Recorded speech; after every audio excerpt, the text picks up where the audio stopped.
کی امت 3 مرتبہ قرآن پاک مکمل کرے گی.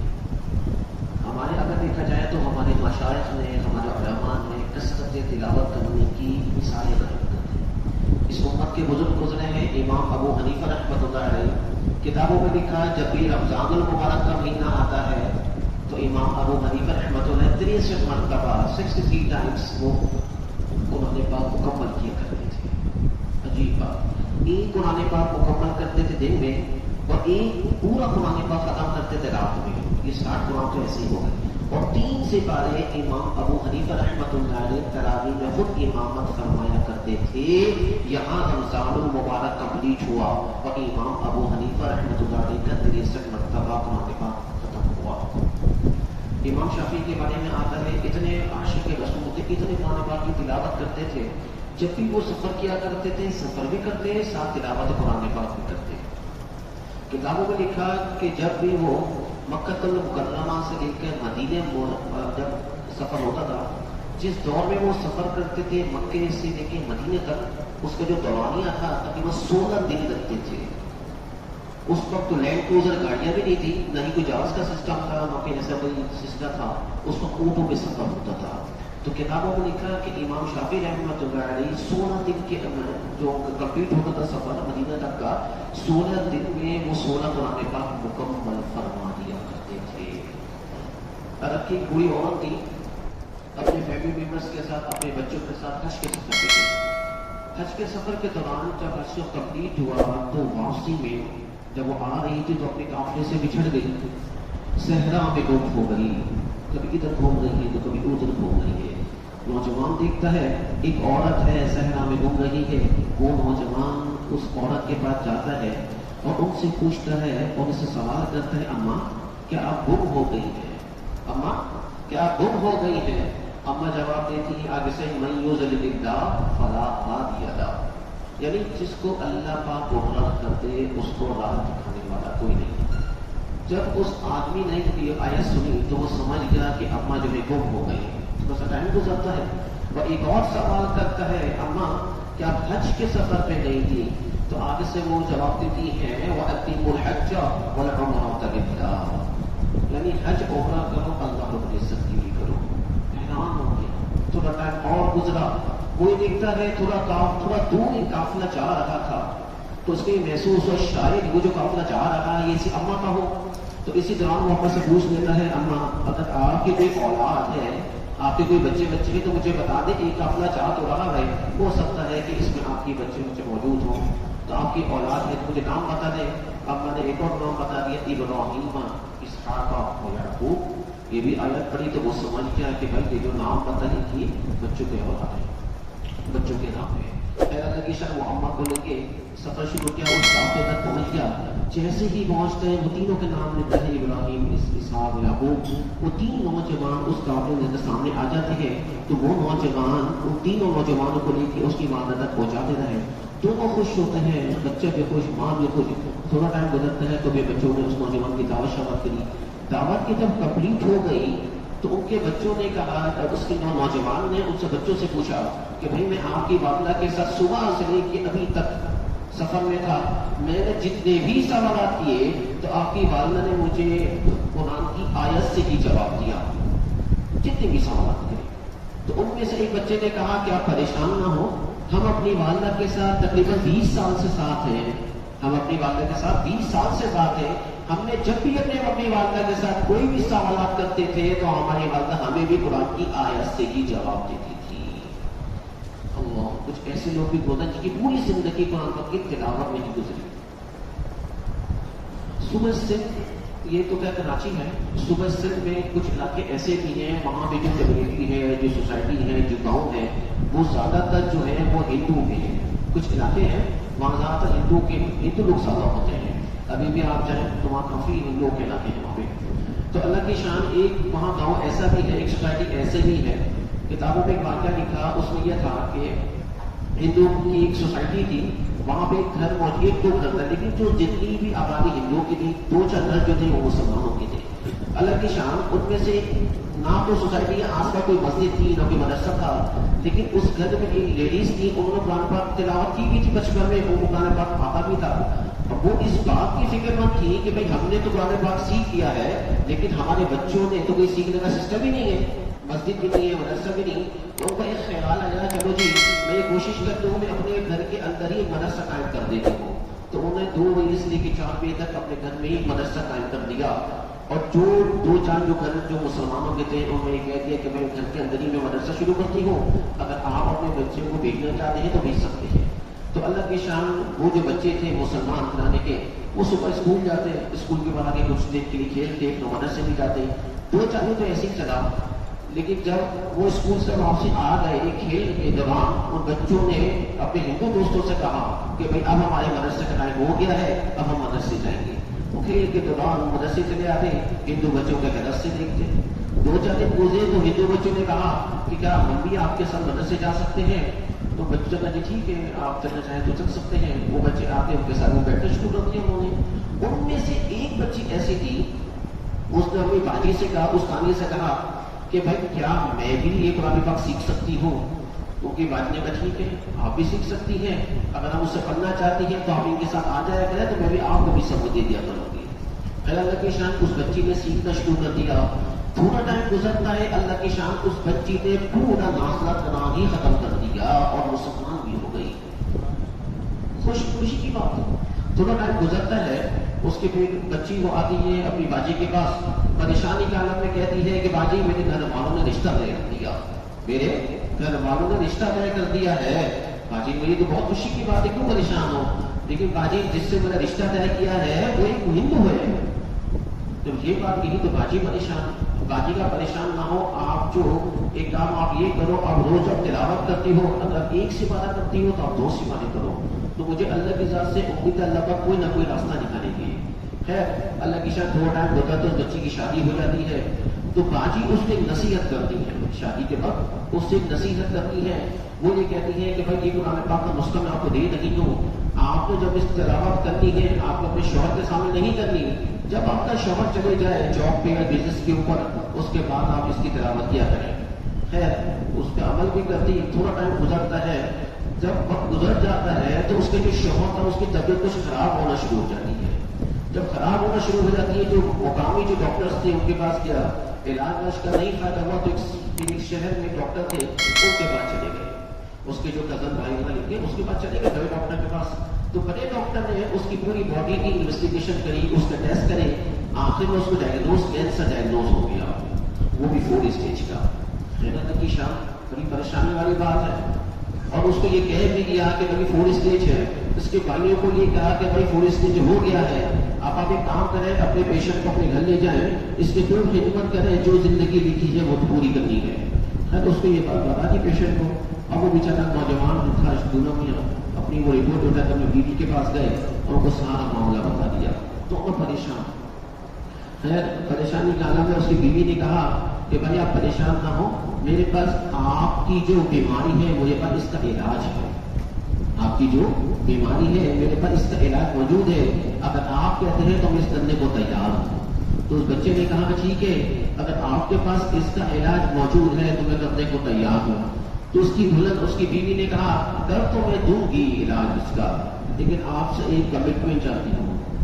بولے کیا کمٹمنٹ؟ بولے آپ اس سے کمٹمنٹ کریں اگر آپ میرے علاج سے صحت مند ہو گئے تو آپ مجھ سے کمٹمنٹ کریں جو میں کروں گی وہ آپ کو کرنا پڑے گا. تو اس بچے نے کہا ٹھیک ہے اگر آپ کی دوائیوں سے جو آپ کے ٹریٹمنٹ ہے مجھے فائدہ ہو گیا، میں آپ سے کمٹمنٹ کرتا ہوں کہ آپ جو کہو گی میں کرنے کو تیار ہوں. اللہ کی شان وہ بچی کیا کرتی، پانی کی بوتل لاتی، کچھ قرآن پاک کی تلاوت کرتی، مخصوص کو صورتیں پڑھتی، صبح بھی دم کرتی اس پانی میں اور شام بھی دم کرتی. تھوڑا ٹائم گزرتا ہے، وہ بچے کے اندر صحت آنا شروع ہو جاتی ہے. ایک وقت ایسا آتا ہے وہ بچہ خود بولتا ہے یار اب میرے اندر کچھ پاور ہے، کچھ انرجی ہے، میں کچھ بہتر سمجھ رہا ہوں. تو بیوی سے کہتا ہے کیوں نہ میں اپنا دوبارہ ٹیسٹ کروا کے دیکھوں. تھوڑا سال کے بعد کچھ ٹائم کے بعد وہ جاتا ہے اسی ڈاکٹر کے پاس جس ڈاکٹر ڈائگنوز کینسر کیا تھا. خیر وہ اللہ کی شان اپنے ڈاکٹر کے پاس جا رہے، ڈاکٹر دیکھ کے پہچان لیتا ہے اس کو اور اس کے دوبارہ انویسٹیگیشن کرتا ہے.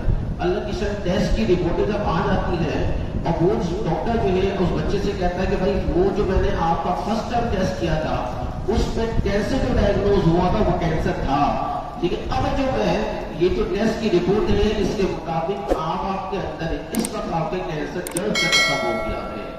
بہت خوش ہوا، وہ رپورٹ والا بیگم کے پاس گیا، اللہ کی شان بیگم ساری یہ باتیں بتائی کہ اب میرے اندر سے سارا کچھ جو آپ نے جو ٹریٹمنٹ کری اسے بہت فائدہ ہوا، کینسر میں جو مرض تھا وہ جڑ سے ختم ہو گیا۔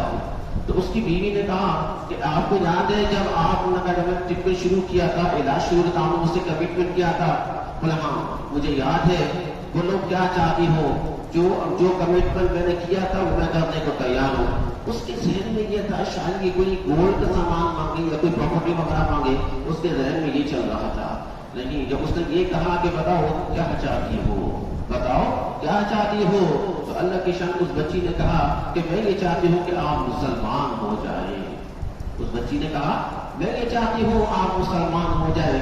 جیسے یہ کہا اس کے شوہر نے کہا تو پاگل ہو گئی ہے، تو بھی ہندو ہے اور میں بھی ہندو ہوں، ہمیں مسلمان ہونے کی کیا ضرورت ہے؟ بولے نہیں، میں تو بچپن میں ہی مسلمان ہو گئی تھی، لیکن یہ جو میں آپ کو پانی پلا رہی تھی یہ اللہ کا کلام کا، اس کلام کو میں پڑھتی تھی اور اس پانی میں دم کرتی تھی، اس دم کی وجہ سے اللہ پاک نے آپ کو صحت دے دی۔ جیسے یہ کہا تو اس بچے نے کہا ٹھیک ہے، اگر ایسے ہی بات ہے تو آج میں اس قرآن پاک کے اوپر بھی ایمان لے کے آتا ہوں اور اللہ کے اوپر بھی ایمان لے کے آتا ہوں۔ امریکہ میں ایک یونیورسٹی ہے، امریکن یونیورسٹی، اس کا نام ہے یونیورسٹی آف کینسس، کافی مشہور یونیورسٹی ہمارے کیا۔ تو وہاں پہ ڈاکٹر تھے، ایک جو ٹیچر تھے وہاں کے پروفیسر تھے بڑے پرانے، ان کا نام تھا ڈاکٹر جیفر۔ یہ جو ڈاکٹر جیفر تھے یہ میتھمیٹکس کے کسی پروفیسر تھے، یہ تو وہ ڈاکٹر تھے جو میتھمیٹکس کے تھے۔ ہمارے جاننے والے ہیں وہ دونوں پڑھا کرتے تھے، انہوں نے بات ہمیں خود بتائی، انہوں نے کہا کہ اللہ کی شان ہمیں پتہ لگا کہ ڈاکٹر جیفر جو ہے مسلمان ہو گئے ہیں اور کتاب پہ لکھ دی۔ اللہ کی شان انہوں نے کہا کہ ٹھیک ہے جی، خوشی کی بات ہے۔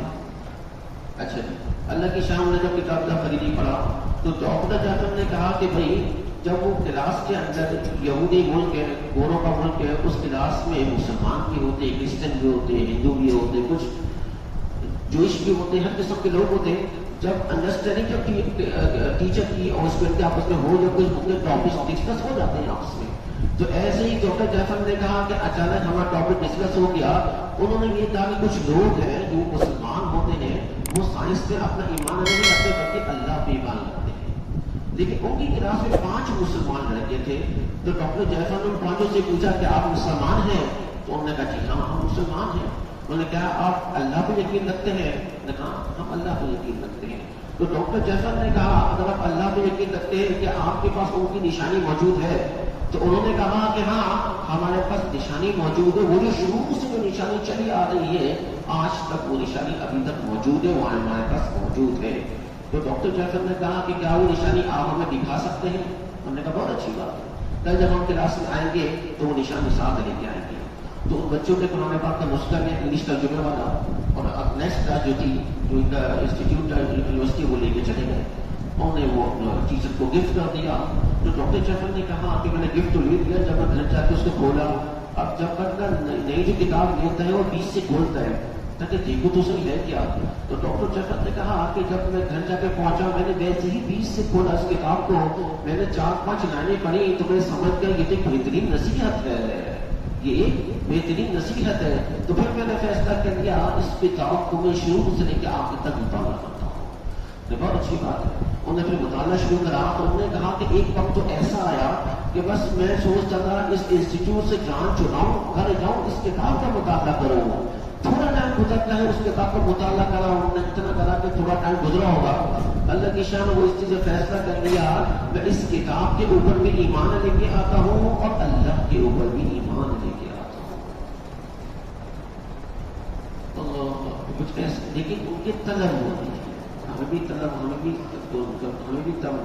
ہونے چاہیے قرآن پاک کی سیکھنے کا، سمجھنے کا۔ اس امت کے بزرگ گزرے ہیں، مولانا قاسم نانوتوئی رحمۃ اللہ علیہ، ایک بہت بڑا نام، اللہ کی شان۔ انہوں نے فیصلہ کرا حضرت قاسم نانوتوئی رحمۃ اللہ علیہ ہم اس سال حج پہ جائیں گے، جو سب قافلہ تیار کرا اور حج کے لیے روانہ ہو گئے۔ جس دور میں وہ حج کیا کرتے تھے اس دور میں ہوائی جہاز کا سفر نہیں ہوتا تھا، اس وقت لوگ پرائیویٹ طور پہ اس پہ جایا کرتے تھے، پانی کے جہازوں پہ۔ خیر اللہ کی شان رمضان مبارک سے پہلے سفر کیا، شروع کیا، بیچ میں رمضان مبارک آ گیا. تو مولانا قاسم نانوتوی رحمت اس وقت جو تھے وہ عالم تو موجود تھے لیکن حافظ قرآن نہیں تھے. تو حضرت نے کہا اپنے خادم سے کبھی جا کے تلاش کر کے آؤ اس پانی کی جانب کا حافظ قرآن موجود ہے، اگر ہے تو ہم اس کے پیچھے تراویح پڑھیں گے.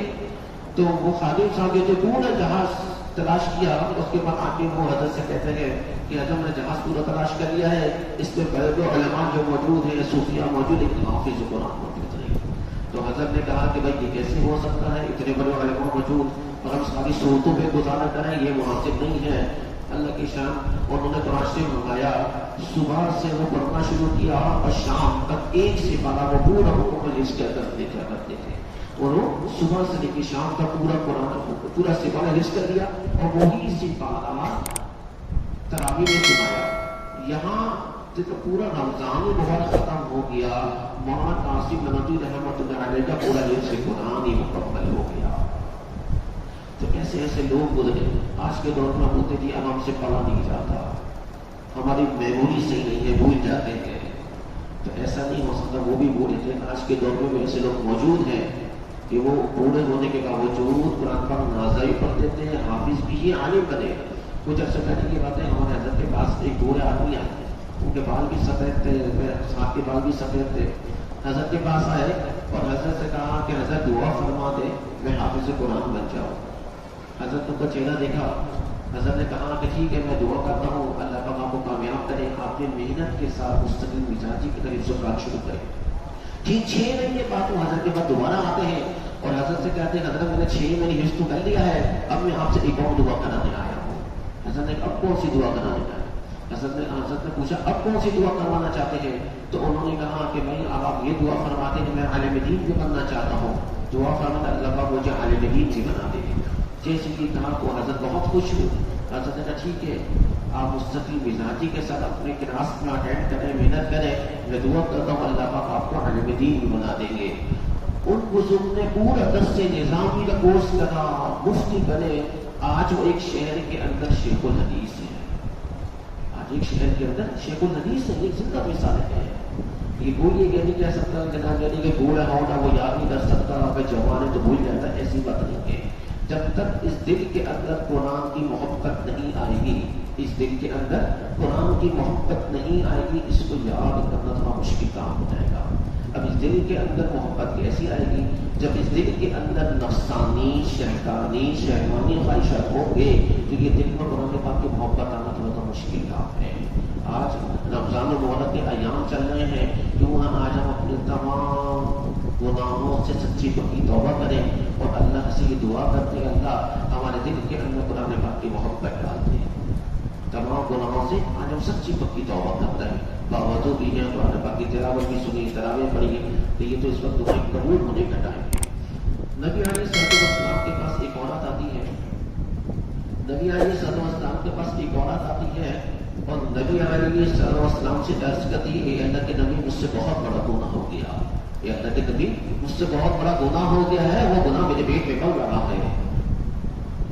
اب آپ مجھ پہ حج جاری فرما دے. میں یہ چاہتی ہوں اوپر کی شکل اٹھانا مجھے منظور نہیں، یہی شکل اٹھانا یہاں میں اس کی سزا بھگتنے کو تیار ہوں، آپ مجھ پہ حج جاری فرما دیں. نبی علیہ السلام نے اپنا رخ موڑ دوسری طرف پھیر لیا.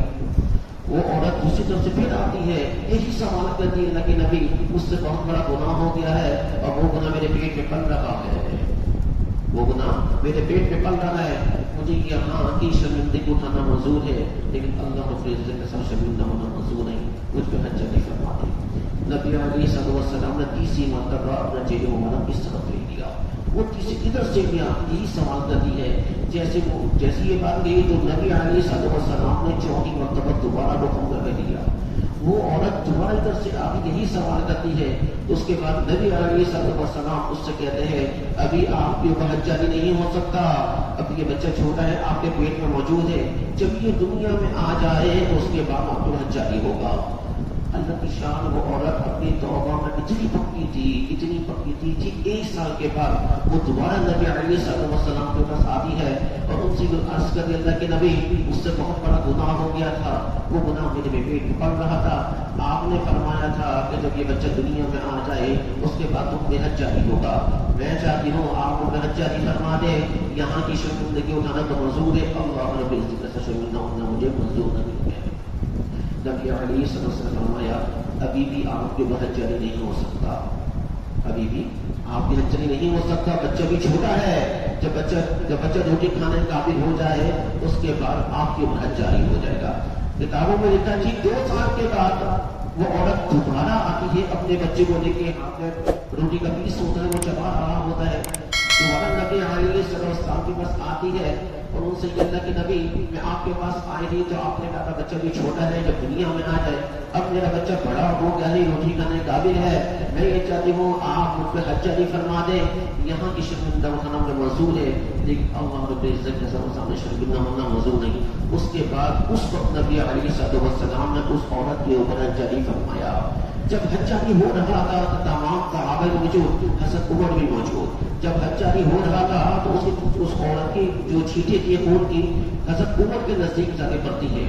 جب نبی علیہ السلام حضرت عمر کی طرف دیکھتے ہیں تو حضرت عمر جو ہے ناگواری کا اظہار کرتے ہیں. اس کے بعد نبی علیہ السلام نے حضرت عمر سے کہا اے عمر اس کو کچھ نہ کہو, اس عورت کی توبہ اتنی پکی ہے, اتنی پکی توبہ ہے, اگر اس کی توبہ کو پورے شہر مدینے کے لوگوں میں گنہگار لوگوں میں تقسیم کر دیا جائے تو اللہ پاک ان تمام لوگوں کی مغفرت فرما دیں گے. تو ہمیں چاہیے خوب توبہ کریں. کہتے ہیں صبح توبہ شام توبہ, صبح توبہ شام توبہ, لگتے میرے بنام توبہ, بے اثر ہو یا با اثر ہو کرنے کا کام ہے توبہ.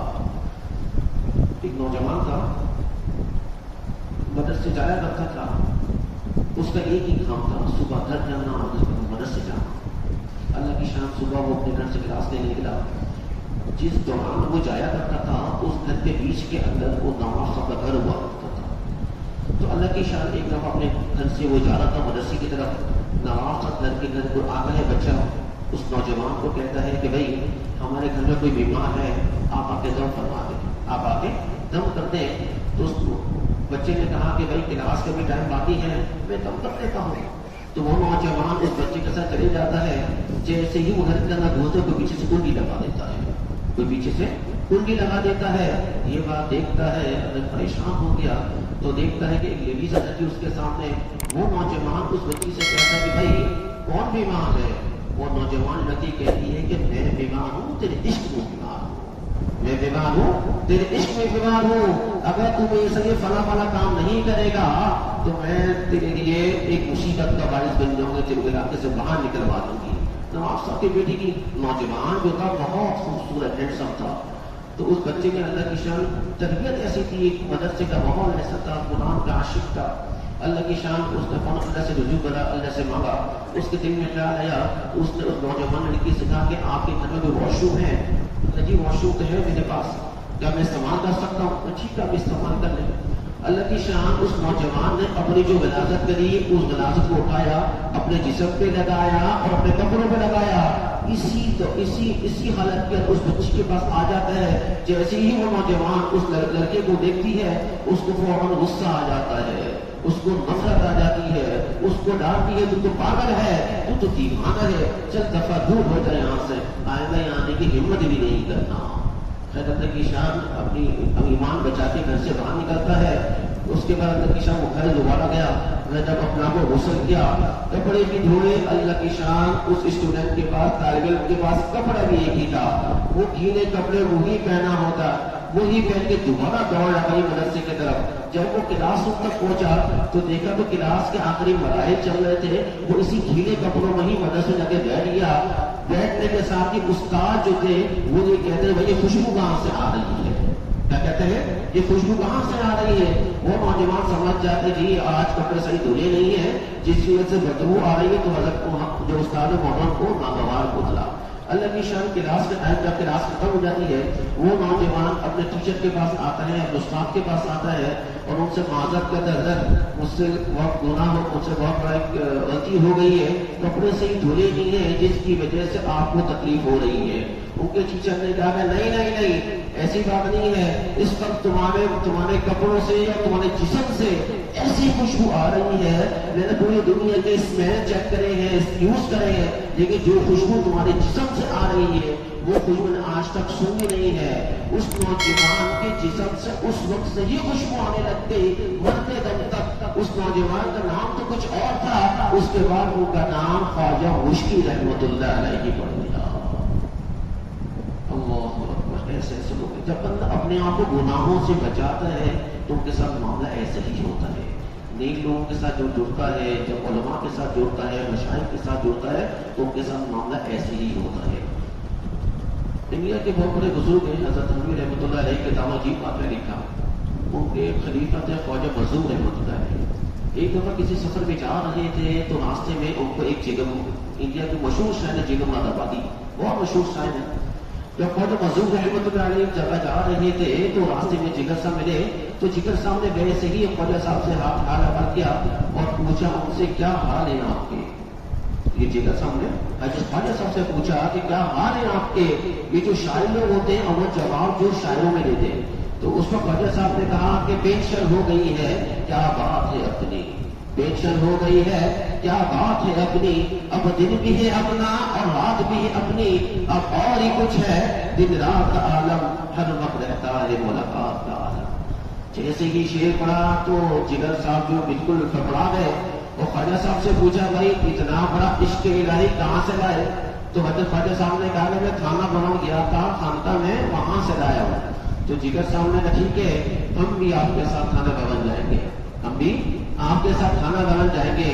تو خواجہ صاحب نے ٹھیک ہے اب جب نیکسٹ اسٹیپ میں جاؤں گا تو میں آپ کو بھی لے لوں گا، آپ کو بھی لے لوں گا۔ اللہ کی شان، تو اس وقت جگر صاحب نے ایک ان کے اوپر ایک سوال کر دیا، ان سے کہا کہ بھائی میں چلے تو میں جاؤں گا لیکن ایک شرط کے اوپر جاؤں گا۔ جگر صاحب نے کہا میں خانقاہ میں تو جاؤں گا، ایک شرط کے اوپر جاؤں گا۔ خواجہ صاحب نے کیا شرط ہے آپ کی؟ جگر صاحب نے کہا کہ میں شراب ادھر بھی پیتا ہوں اور ادھر بھی پیوں گا، شراب میں ادھر بھی پیتا ہوں اپنے گھر میں اور میں خانقاہ میں بھی جا کے پیوں گا۔ تو خواجہ صاحب نے یہ بات سنی تو انہوں نے کہا کہ بھائی پینے پلانے والی بات تو میں کچھ نہیں کہہ سکتا، میں حضرت سے پوچھتا ہوں۔ انہوں نے ویسے ہی اسی طرح خط لکھا، حضرت سے کہا کہ بہت بڑے انڈیا کے ہیں، بلے درجے کے شاعر ہیں، وہ اپنی خانقاہ میں آنا چاہتے ہیں، لیکن وہ یہ کہتا ہے میں شراب پیتا ہوں، میں ادھر بھی شراب پیوں گا اور خانقاہ میں بھی شراب پیوں گا۔ تو حضرت اس کا جواب لکھا کہ بھائی یہ پینے والی بات نہیں ہو سکتی، یہ جو خانقاہ ایک پبلک پلیس ہوتی ہے، خانقاہ ایک پبلک پلیس ہوتی ہے، ان کو یہ کہے کہ وہ خانقاہ میں آ تو جائے لیکن مہمان وہ میرے گھر میں رہیں گے، اور مہمان کو یہ سہولت ہو ہے کہ وہ اپنی ضرورت کی چیز استعمال کر سکتا ہے، لیکن خانقاہ میں اجازت نہیں ہے۔ خیر اللہ کی شان، جگر مدیر صاحب اللہ ان کے خانقاہ میں پہنچے، جب پہلے دن پہنچے تو حضرت کی مجلس جو اسٹارٹ کی چل رہی تھی وہ سدان جا کے بیٹھ گئے۔ ایک دن گزر کر ہے، دوسرے دن حضرت جگر سب سے پہلے پہنچے، حضرت کی خانقاہ میں سب سے آگے بیٹھے۔ ایک دن گزرتا ہے